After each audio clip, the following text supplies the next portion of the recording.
Hello students, हम कर रहे हैं क्लास 10th मैथ्स के additional practice question standard code 041। हम क्वेश्चन नंबर 14 तक कर चुके हैं। आज हम स्टार्ट करेंगे क्वेश्चन नंबर 15। चलिए स्टार्ट करते हैं क्वेश्चन नंबर 15। देखिए क्या दिया हुआ है, a cuboid of base area P. जो ये क्यूबॉइडल शेप आप देख रहे हो, इसका बेस एरिया हमें पी दिया हुआ है। तो मैं यहाँ लिख देती हूँ कि base area is equal to P square units. ये दे रखा है। बेस एरिया से अब आप क्या समझ रहे हैं, देखो क्यूबॉइड है तो ये इसकी लेंथ हो गई और ये इसकी ब्रेड्थ, तो लेंथ इंटू ब्रेड्थ यही बन जाएगा बेस एरिया। तो हमें क्या दे रखा है, L into B is equal to P. यहाँ से हमें ये पता चल गया। अब उसके बाद क्या कहा है, this is filled with water up to a height of Q unit. इसमें पानी भरा हुआ है।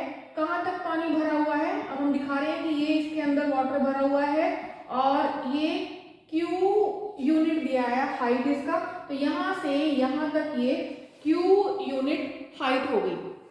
अब क्या कहा, sphere of volume R cubic unit. अब इसके अंदर स्फीयर डाला है। जब इसके अंदर क्यूबॉइड में हम स्फीयर डालेंगे, मैंने यहाँ स्फीयर इसके अंदर दिखाया, ये स्फीयर है और स्फीयर का वॉल्यूम क्या दिया हुआ है, मैं इसी में लिख देती हूँ यहाँ। स्फीयर का वॉल्यूम कितना है, आर। इसको जब इसमें डालते हैं into the cuboid such that it is completely submerged, इसके अंदर ये पानी में ही डूब गया है। तो जब हम इसको इसके अंदर डालेंगे तो क्या होगा, इसकी हाइट थोड़ी इंक्रीज होगी।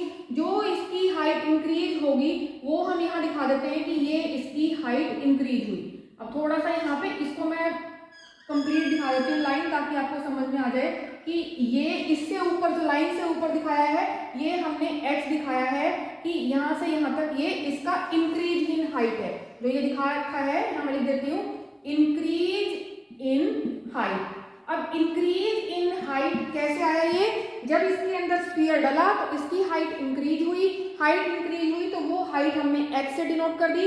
यहाँ साइड में लिख दिया है इंक्रीज इन हाइट। अब आप देख रहे हो जो इंक्रीज इन हाइट हुई है, इंक्रीज इन हाइट किसकी वजह से हुई, जो ये स्फीयर हमने इसके अंदर डाला था। तो इसका मतलब क्या है, जो यहाँ वॉल्यूम होगा, वॉल्यूम ऑफ वाटर किसका, जो इंक्रीज इन वाटर हुआ, increase in water of shape, तो वो क्यूबॉइड में है तो क्यूबॉइडल शेप ही का ही हो जाएगा जो वाटर उसके अंदर है।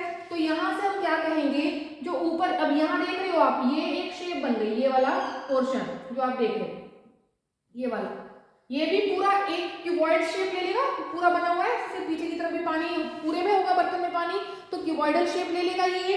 तो जो ये क्यूबॉइड बनता है ऊपर, इसका वॉल्यूम क्या हो जाएगा, LBH। क्या हो जाएगा इसका वॉल्यूम, क्योंकि लेंथ थी, लेंथ के साथ ये ब्रेड्थ थी और ये ऊपर हाइट हो गई, तो ये क्या हो गया, LBH। और ये किसके इक्वल होगा, वॉल्यूम ऑफ स्फीयर के, क्योंकि स्फीयर की वजह से ही हाइट इंक्रीज हुई है। तो स्फीयर का वॉल्यूम किसके इक्वल दिया हुआ है, हमें R के इक्वल दिया है कि R क्या है, स्फीयर का वॉल्यूम है। तो यहाँ से अब हमारे पास हमें H निकालनी है, तो H हमारे पास क्या आ गया, R अपॉन LB। और LB की वैल्यू क्या है, देखो यहाँ से LB P के इक्वल है, तो यहाँ से मेरे पास आ गया R अपॉन P। तो H किसके इक्वल आ गया, R अपॉन P। तो यहाँ से देखो क्वेश्चन, इसका option B is the correct answer.